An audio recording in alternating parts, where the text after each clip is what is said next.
firman Allah dalam surah Ali Imran tuh ya. Kalian semuanya adalah sebaik-baik umat. Kuntum khairu ummatin ukhrijat linnas. Gak bisa masuk bagian sebaik-baik umat kalau belum melaksanakan 3 hal. Pertama dikatakan kuntum khairu ummatin ukhrijat linnas. Kamu adalah sebaik-baik manusia kalau kamu bisa mengerjakan 3 hal, masuk bagian punya pangkat kuntum khairu ummat. Ukhrijat linnas. Kamu diadakan, dihadirkan, didatangkan di tengah-tengah manusia. Arti banyak manusia belum bisa dapat pangkat kuntum khairu ummah. Ukhrijat linnas yang mana ta'muruna bil ma'ruf. Dikatakan kuntum khairu ummah yang bisa mengajak orang berbuat amar ma'ruf. Tuh. Jadi kalau belum masuk bagian dikatakan kuntum khairu ummah, masa bodoh. Contoh di rumah punya suami nggak sholat, diam aja, nggak masuk kuntum khairu ummah. Kan banyak kan gitu. Dalam rumah tangga ada yang suaminya rajin ibadah, ada yang tegak rajin. Ada nggak? Ada. Suami siapa? Suami orang. Itu ada banyak keluhan. Istrinya pada rajin, ngaji rajin, ibadah rajin, sholat sunnah. Tapi suaminya masa bodoh aja, alasannya capek. Kan gitu ya? Banyak. Ada tuh banyak keluhan ibu-ibu. Kalau laki-laki itu nggak bisa dibilangin. Karena merasa dia kepala keluarga, kalau kita suruh sholat, kamu aja sholat duluan. Anak-anak itu suruh sholat, tapi dia nggak sholat. Tuh bapak-bapak modal gitu banyak. Ya, mudah-mudahan suami kita nggak gitu ya. Mudah-mudahan itu yang begitu banyak. Kita lihatin. Artinya kita mengajak ma'ruf dalam keluarga dulu deh. Kita termasuk orang kuntum khairu ummat kalau ta'muruna bil ma'ruf, mengajak kebaikan. Anak belum sholat, ayo sholat. Kita suruh sholat, nggak sholat, pelan-pelan kita bujuk. Nggak mau juga cipratin air matanya. Dulu kan gitu. Orang tua kita dulu gitu. Kalau kita nggak sholat, bangun sholat subuh, paling berat sholat tuh subuh. Berat banget. Nggak pada mau, nggak bangun, digoyangin nggak bangun, diambil air, cipratin matanya. Apa lari setannya? Siapa setan namanya? Wasnan. Namanya siapa? Tuh wasnan tuh nempel di bulu mata. Jadi orang yang sholat segen, lagi tidur disuruh bangun untuk sholat juga segen, mau ngaji segen, baca Quran banyak ngantuk aja. Pas baca 1 ayat masih mendingan, 2 ayat mulai nguap. Pas 3 ayatnya jatuh Quran. Apa tuh? Ngantuk. Ada siapa? Tuh. Jadi kalau ada si wasnan keprak, wasnan jalan nggak boleh ngaji. Anak suruh sholat, anak kita sendiri. Kalau didiemin anak gak sholat, gak masuk bagian kuntum khairu ummah. Jadi dengan apa caranya? Ada yang dicipratin matanya, ada yang dibujuk. Cara kita aja supaya anak bisa nurut. Pembantu kita yang di rumah, yang tinggal, bukan yang pulang pergi, wajib kata setiap majikan itu menyuruh pembantunya sholat. Jangan kita manfaatkan tenaganya, tapi untuk ibadah dia nggak bisa, nggak ada waktu. Bertanggung jawab seorang majikan ketika ada pembantu yang tinggal di rumah, nggak disuruh sholat, nggak disuruh ngaji, gitu. Nggak diajarin ngaji, masa bodoh nggak dilihat bagaimana cara nyucinya dia. Cucian dia kan bakal kita ibadah. Apakah benar cara membilasnya atau mensucikan pakaian telah dicuci? Harus diperiksa oleh kita sebagai tuannya, majikannya. Termasuk ta'muruna bil ma'ruf. Ya. Wa tanhauna 'anil munkar. Masuk bagian kuntum khairu ummah kalau udah masuk bisa mengajak orang meninggalkan kemunkaran. Semacam itu contohnya. Misalnya suami main HP aja. Itu kan ada orang laki.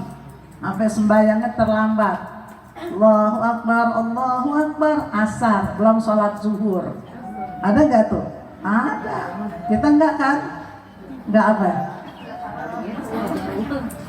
Penegur bilangin tuh termasuk kuntum khairu ummah. Batanah anil munkar. Membela ngasih tahu ya kemunkaran jangan dilanjutkan.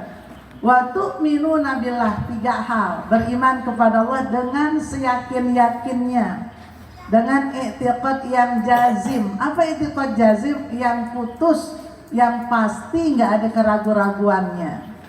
3 hal kalau kita udah punya pada diri kita, masuk dapat predikat apa? Kuntum khairu ummatin ukhrijat linnasi ta'muruna bil ma'ruf wa tanhauna 'anil munkar wa tu'minuna billah. Bisa dapat 3? Kalau kita masuk 3 ini termasuk adalah shadaqatun wa nahyanil munkar. Udah bisa bersedekah dan melarang kemunkaran. Selanjutnya ada hadis yang lain dari Imam Al-Bukhari. Ma taqarraba ilal mutaqarribun bimisli ada amafturudat alaihim. Hamba-hambaku yang mendekatkan diri, artinya tidaklah mendekatkan diri orang-orang yang selalu taqarrub kepadaku, artinya mendekatkan diri yang wajib dikerjakan, yang sunnah nggak ditinggalin. Apa yang sunnah ini seakan-akan mengerjakan yang sunnah itu menjadi satu kewajiban. Kita nggak biasa ninggalin sholat zuhur, kita sholat zuhur wajib hukumnya. Tapi ketika kita masuk sholat rawatibnya, ada qobliyah, ada ba'diyah, pun kita nggak tinggalin, seakan-akan tuh yang qobliyah ba'diyah wajib. Orang-orang yang mengerjakan sholat sunnah, puasa sunnah, nggak wajib sunnah, tapi nggak ditinggalin. Nggak enak kalau sholat habis mau sholat zuhur nggak sholat qobliyah ba'diyah. Nggak enak kalau setelah wudhu nggak ada sholat sunat wudhu. Nggak enak setelah kita ibadah seharian, yaitu malam setelah isya nggak witir. Nggak bisa rasanya. Seakan-akan witir wajib, qobliyah ba'diyah wajib, sholat tahajud wajib, termasuk orang mutaqarribun kepada Allah. Bagaimana? Bimisli ada mafturudat alaihim, seakan-akan itu diwajibkan padahal sunat. Orang yang semacam itu nanti tangannya, pandangannya, matanya, langkahnya seperti aku, seperti Allah. Bukan kata jadi Allah, bukan, artinya terarah dengan baik. Matanya terarah dengan baik, telinganya terarah dengan baik, langkahnya terarah dengan baik. Apa yang dilakukan sesuai daripada apa, yaitu Allah Ta'ala menjaga terus.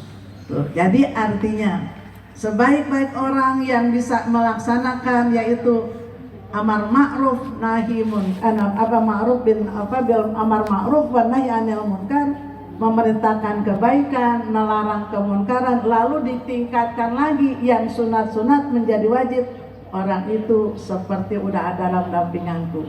Itu ada begitu wali deh, mau jadi wali murid, kan wali murid semuanya. Kalau ada wali, wah udah masuk bagian orang yang gampang ketika surga bersama para wali. Masuk orang-orang yang mutaqarribun, mengerjakan yang tidak wajib, yang sunat seperti yang wajib. Masuk surganya bersama para wali. Udkhuli fi ibadi wadkhuli jannati. Masuklah kalian ke surga bersama hambaku.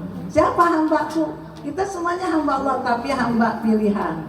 Jannati, ke dalam surga. Nah, kita di belakang anbiya wal mursalin, siddiqin, syuhada, solihin. Bisa? Bisa nggak? Insya sedang berusaha menjadi orang yang lebih baik lagi. Udah baik kalian semua, pengen jadi orang yang baik lagi. Insya.